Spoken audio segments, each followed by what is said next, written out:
Olá a todos! Gostaria de convidar a todos, amigos e irmãos, para junto estar fazendo assim mais um estudo da revista Palavra e Vida da Convenção Batista Fluminense.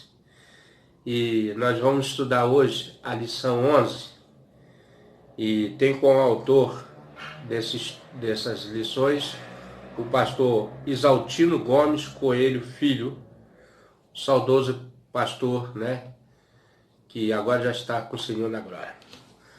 Vamos orar, vamos agradecer a Deus pelo mais um estudo assim que o Senhor nos permite fazer. Pai querido, Deus eterno, soberano Deus, Pai de nosso Senhor e Salvador, Senhor Jesus Cristo.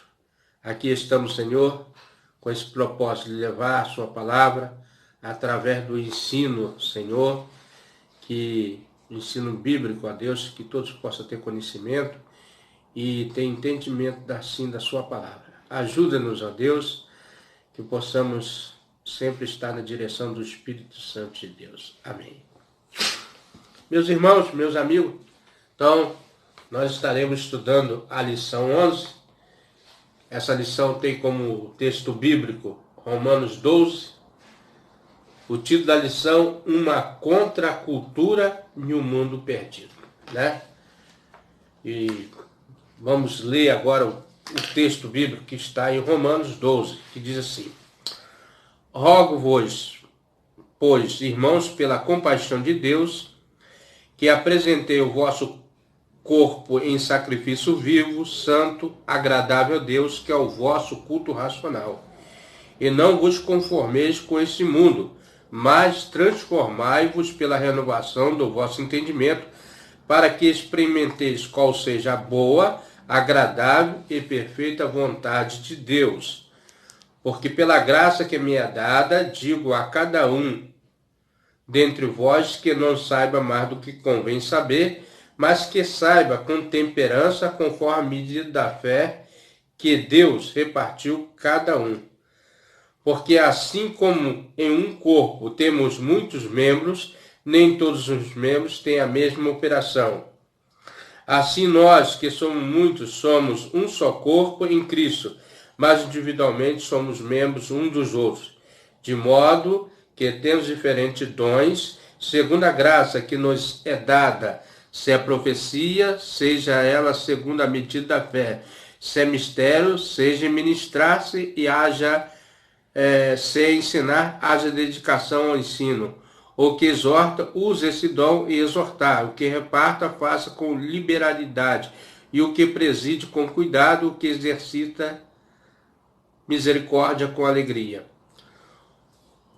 O amor não seja fingido. Aborrecei o mal, apegai-vos o bem. Amai-vos cordialmente uns aos outros, com amor fraternal, preferindo-vos em honra uns aos outros. E não sejais vagarosos no cuidado, sede fervorosos no espírito, servindo ao Senhor.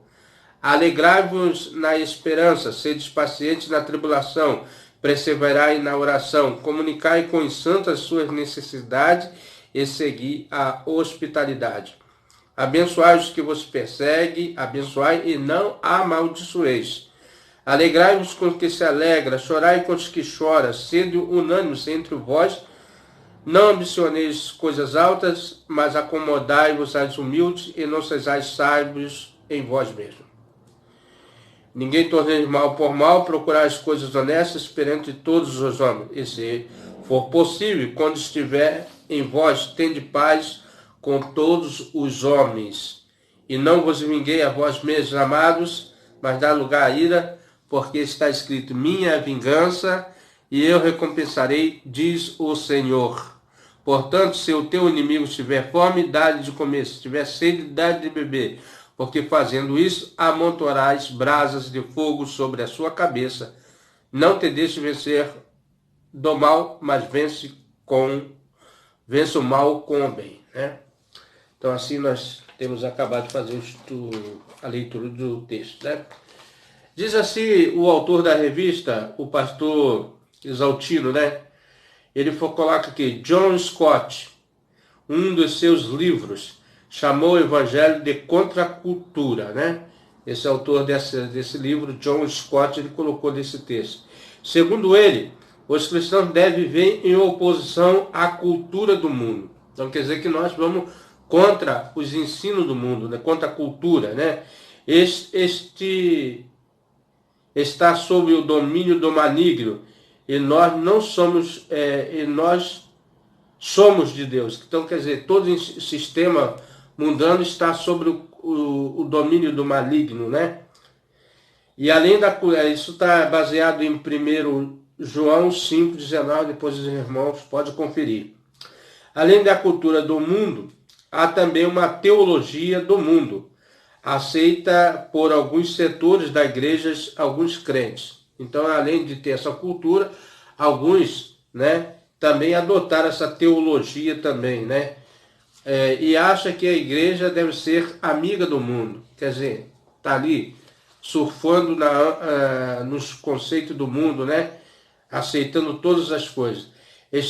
Esta não deve ser a sua preocupação principal, mas sim ser leal ao seu Senhor, a sua vocação, aos valores que recebeu. Então nós devemos ser leal ao Senhor, os bons costumes, né? Aquilo que nós temos aprendido no Evangelho. Isso está em Tiago 4, né? E 4:4. Vamos ver esse texto, né? Para a gente ter um melhor entendimento. Tiago 4:4. Adúlteros e adúlteras, não sabeis vós que a amizade do mundo é inimizade contra Deus? Portanto, qualquer que quiser ser amigo do mundo constitui-se inimigo de Deus. Então, se nós quisermos ser amigo do mundo, nós, logicamente, estaremos sendo inimigos de Deus.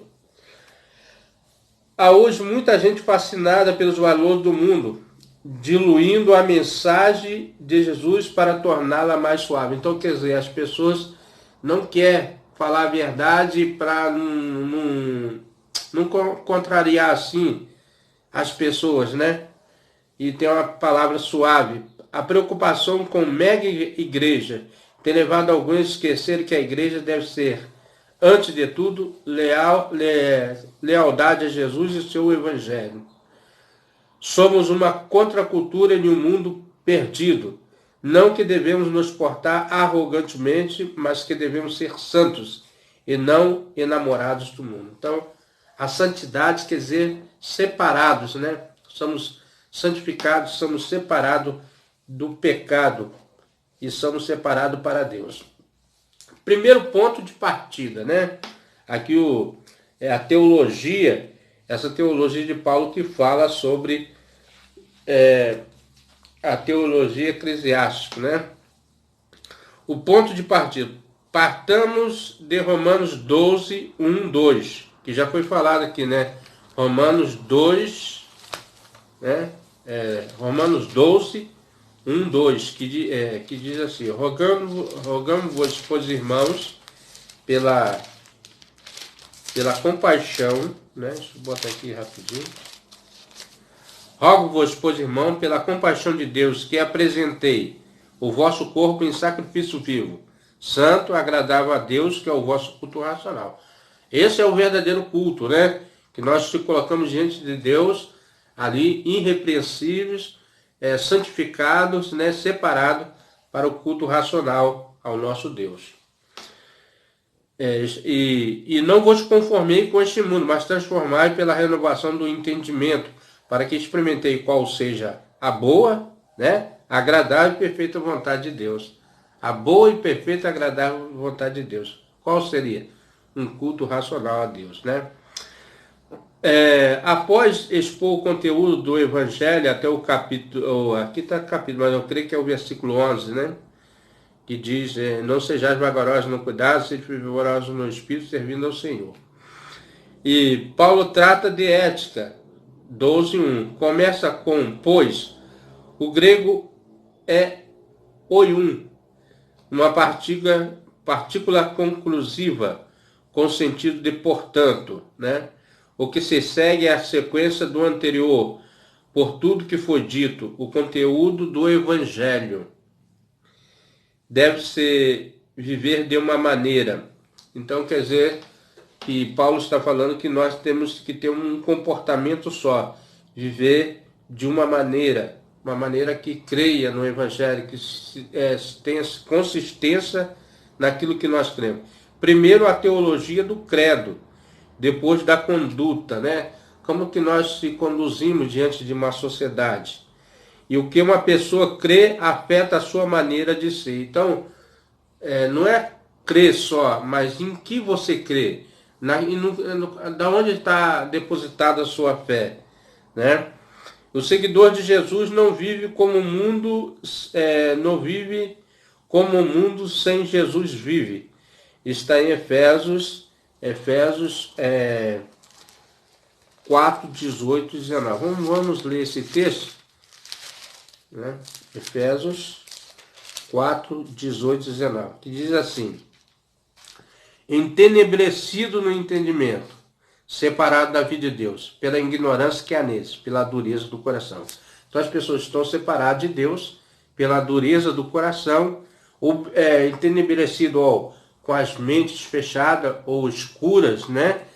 E porque há ignorância da parte do ser humano e pela dureza do seu coração. Os quais, havendo perdido todo sentimento, quer dizer, o pecado dominando o homem, e se entregar à dissolução, para com avidez cometerem toda impureza, né? Então, por isso que essas pessoas estão separadas de Deus. Ele deve apresentar-se a Deus e não moldar ao mundo. O crente não se deve moldar ao mundo. O que é moldar? Tomar forma do mundo, né? Aquela forma de pecado. Romanos 12, Romanos 12, 2 já fala, né? Não vos conformeis. Significa não tornar a forma do mundo. O cristão não é a massa de bolo que toma forma de onde é posto. Quer dizer, aonde estiver, ele tem que só ter uma posição, um só pensamento, um só credo, né? E o cristão não é massa de bolo que toma a forma de onde é posto. Ele é do Senhor, na igreja, na casa, no mundo. Ele se nega a ser moldado pelos padrões do mundo. Quais têm sido os padrões do mundo atual, né, irmãos? Nós temos visto aí muitas coisas acontecendo na sociedade e agredindo os preceitos de Deus. Devemos apresentar os nossos corpos, quer dizer, como um ato de culto a Deus, né? É o que fala lá em Romanos 1. O grego é somate, que significa mais que a parte física. É a realidade da existência da pessoa concreta. É a totalidade da pessoa, não só o físico. O cristão de toda a vida a Cristo. Física, mental. Então, na verdade, não só a forma corpórea, mas também o intelecto, o espiritual, né? Tudo que nós guardamos na mente. Por isso, sua mente deve ser transformada. Transformais aqui dá o sentido da metamorfose, metamorfoste, que está no grego, de onde vem a metamorfose, quer dizer, o sentido da metamorfose. Por isso que a revista colocou aqui uma borboleta, né, que faz o processo da metamorfose. Interessante. E que é passar para o outro lado do estágio, a largata que se transforma na borboleta. Quem era pecador agora não peca mais, quem furtava não furta mais, né? E assim por diante, né? Há uma metamorfose, há um sentido contrário da onde aquele indivíduo estava caminhando. Eis o ponto de partida. Cremos em Jesus, assumiu o compromisso de uma vida santa, ética, segue a fé. Quem crê, rompeu com o passado. O crente em Jesus não é massa de manobra. Ele ousa nadar contra a correnteza. Então o crente ele vai contra todo um sistema mundano, diabólico, que foi implantado através do diabo, né? Que leva o homem à perdição. Por isso que nós vemos pessoas envolvidas com drogas, com homicídio e tantas coisas com feitiçarias, né? E outras coisas mais, que nós vemos o homem contra a vontade de Deus, né? Segundo tópico, como o Novo Testamento vê o mundo. Como vê o Novo Testamento o mundo? Precisamos recuperar a visão bíblica da vida, né? Então, se precisamos recuperar a visão bíblica, que está tendo uma falha aí nos ensinamentos cristãos. Muitos crentes são moldados pela mídia e têm uma visão romântica do mundo. A mídia, na verdade, a mídia tem influenciado as telenovelas, os filmes, né? Filmes que falam sobre violência, armas, e novelas que falam sobre adultério, e outros casais, né? Diferentes, né? Famílias diferentes, né? Agora tem falado muito sobre isso. E tem uma visão romântica, né? Outros o amam, né? Não precisa nem de romantismo, já o ama mesmo porque gosta do mundo. A igreja contemporânea é mundana, até os critérios para se avaliar uma igreja são mundanos e não bíblicos. A arquitetura do templo, o volume de entrada, o nível social dos membros, o critério deveria ser quanto de Cristo ela exige o mundo, né? E como o Novo Testamento vê o mundo, não o cosmo ou as pessoas que Deus amou. Aqui, quando fala que Deus amou o mundo, ele não amou esse sistema, ele amou as pessoas, né? Que está lá em João 3,16. Mas o mundo, como um sistema de valores corrompido, não é olhar positivo. Somos filhos de Deus no meio de uma geração corrupta. Está em Filipenses 2,15, né? Uma geração que se corrompeu com seus ensinamentos, né? Lembrando que não muito tempo os filhos davam a bênção aos pais. Hoje, se um filho for dar a bênção, pedir a bênção aos pais, né? É o contrário, né? Se os filhos for pedir as bênçãos ao pai, vai ter como assim... Vai até zombar dele, né? Eu creio até que o pai vai zombar dele. Mas antigamente os pais davam a bênção aos filhos. Os filhos também pediam a bênção aos pais, né? São contextos. Textos de Efésios 4,17, 5,21. Há uma descrição do mundo, que é como não devemos ser. Por isso, não ameis o mundo, nem o que o mundo há. E se alguém ama o mundo, o amor do Pai não está nele, né? 1 João, está na primeira carta de João 2,15. Depois os irmãos também podem conferir. Então, a recomendação é que não amemos as coisas do mundo. E tem muitas coisas que são... as nossas vistas são atraídas, né? Por essas coisas que estão no mundo. Mas não devemos amar o mundo, nem o que nele está. A igreja de Jesus não pode ser moldada pelo mundo, nem ceder aos seus apelos, né? O mundo tem apelado realmente através de muitas coisas que tem introduzido.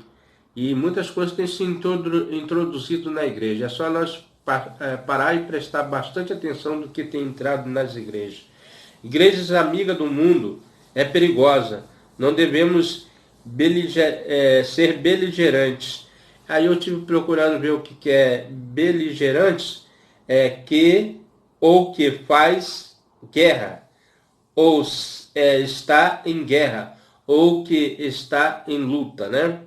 Nem nos julgarmos superiores, mas desde o convite divino ao Pai da fé, o chamado anda em minha presença e ser perfeito. Quando Deus chamou Abraão, ele disse, anda em minha presença e ser perfeito, né? Então, é o que nós devemos fazer, andar na presença de Deus. Isto não é legalismo, nem fundamentalismo. Aqui coloca o autor. Não é fundamentalismo essa maneira de viver. Chamar alguém de legalista, fundamentalista, é obra de quem não tem argumento. Isto é, santidade. Então, andar em santidade, né? Andar na presença de Deus na santidade. O padrão de vida para a igreja está no Novo Testamento. Não em pesquisa de opinião, em planos marqueteiro eclesiástico. Ela deve ser santa e não bajuladora de pecadores. Paulo diz que é assim que devemos viver. Vamos ler Colossenses, né? Colossenses de 1, 10 a 12, né? Diz assim, para que possais andar dignamente diante do Senhor, agradando em tudo, frutificando em toda boa obra e crescendo no conhecimento de Deus. Quando que nós crescemos no conhecimento de Deus? Quando lemos a palavra, quando meditamos nela quando nós oramos a Deus e permanecemos na presença dele, corroborado em toda a fortaleza, segundo a força da sua glória, em toda paciência, longanimidade, com gozo, ou com alegria, né? Dando graça ao Pai que nos fez idôneos para participar da herança dos santos na luz, né? Assim é que recomenda o nosso Pai. Então, irmãos, nós vemos aqui, né, que nós já, o ponto de partida, como o Novo Testamento vê o mundo, e agora, terceiro ponto, santidade é moral e não litúrgica, né? Nós devemos buscar sempre a santidade, sem a qual ninguém verá a Deus, a própria palavra já fala. No judaísmo, a santidade era litúrgica, expressava por ritos, né?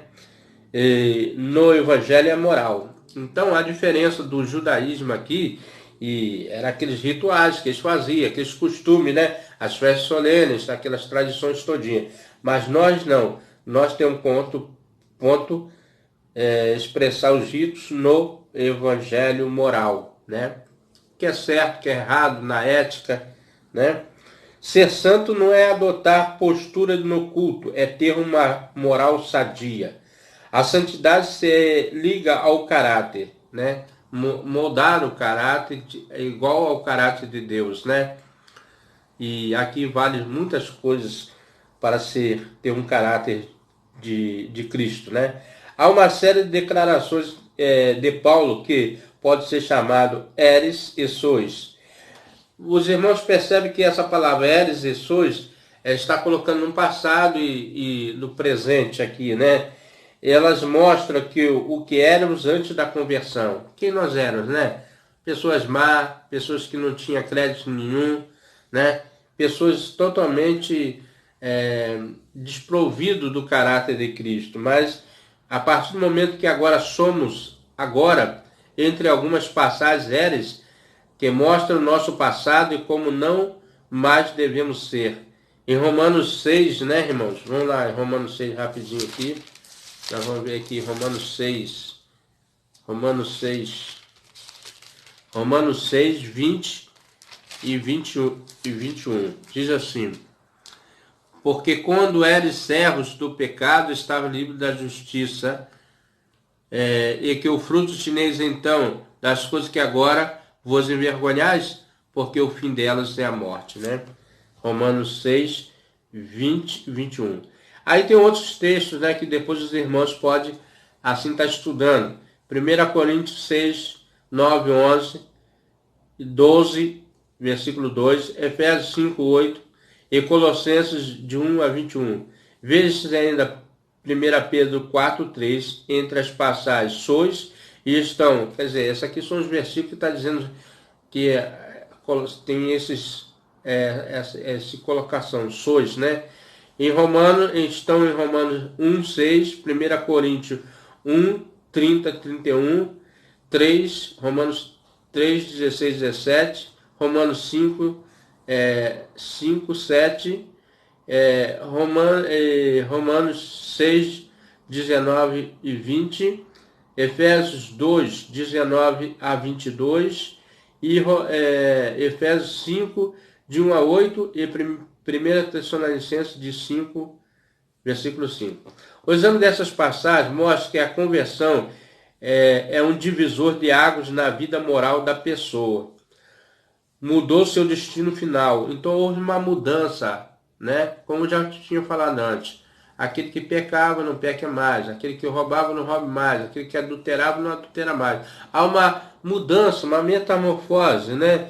Uma nova maneira de você ver o mundo, né? Nas óticas de Cristo, né? E mudar os seus valores, né?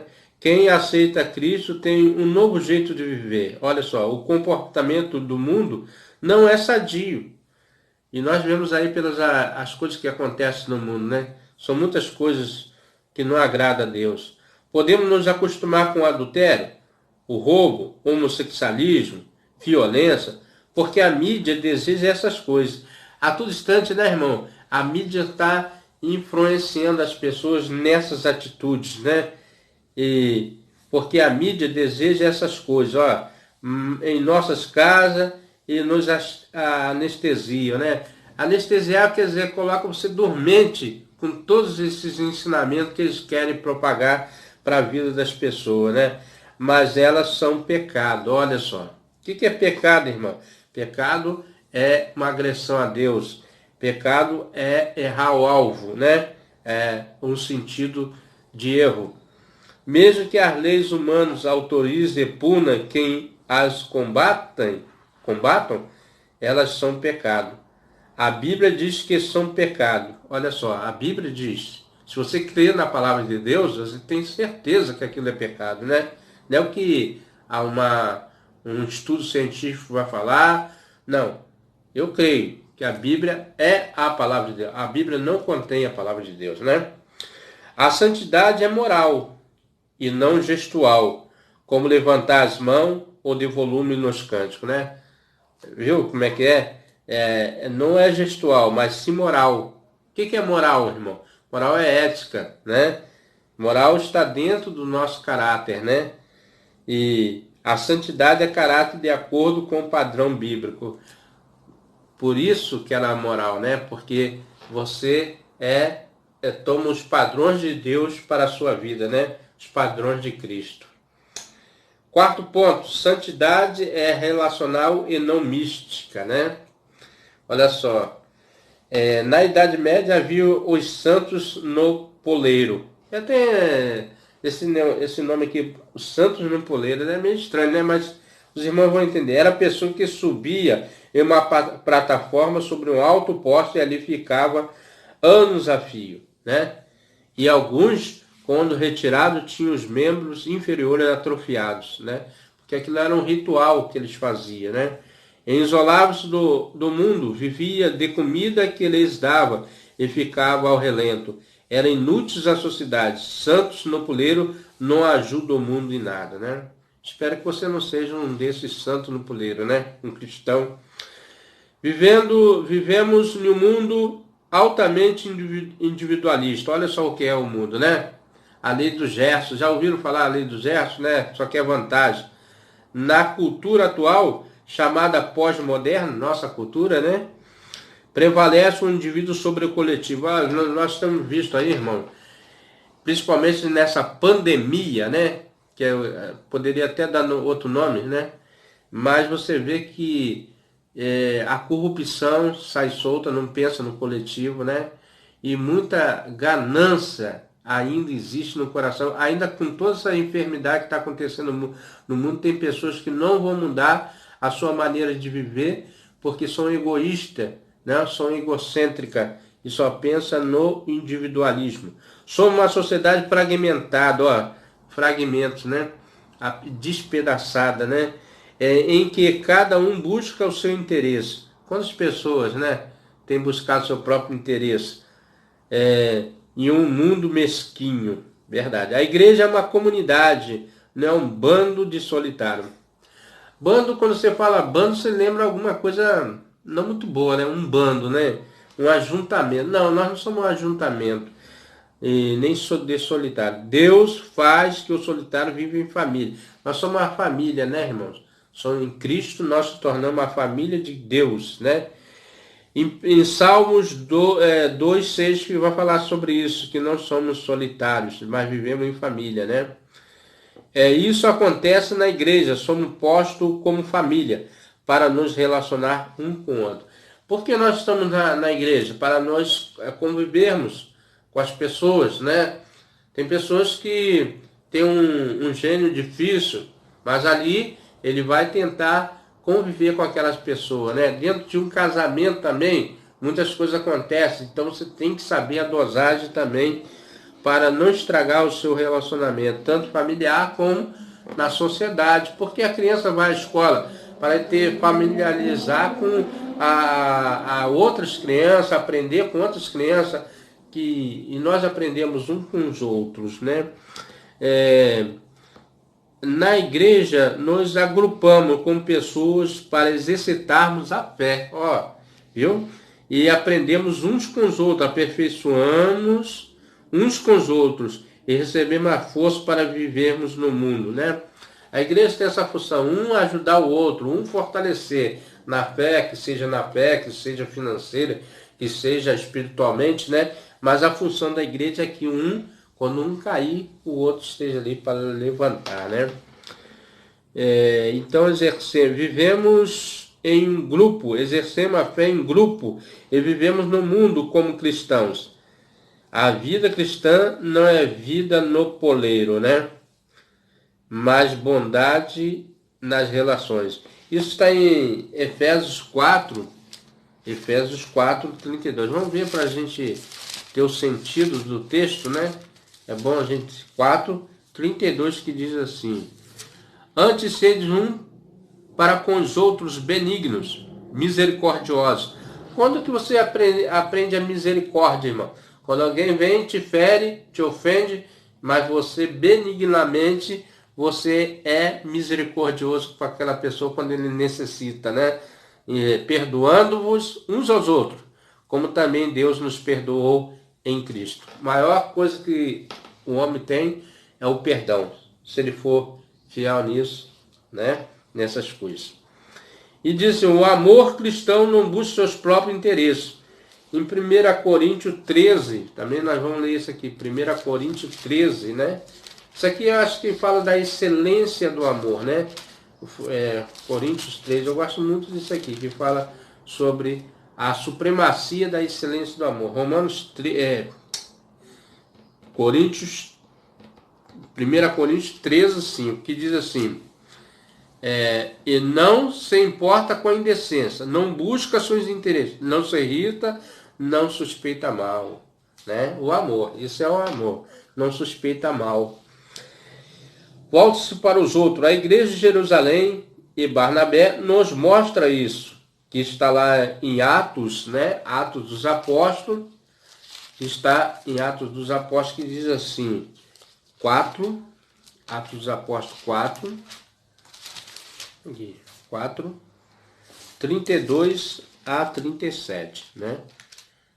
Diz assim: e era um coração e alma da multidão dos que cria, e ninguém dizia que coisa alguma do que possuía era sua própria, mas todas as coisas lhe eram comuns, né? Essa era a igreja lá,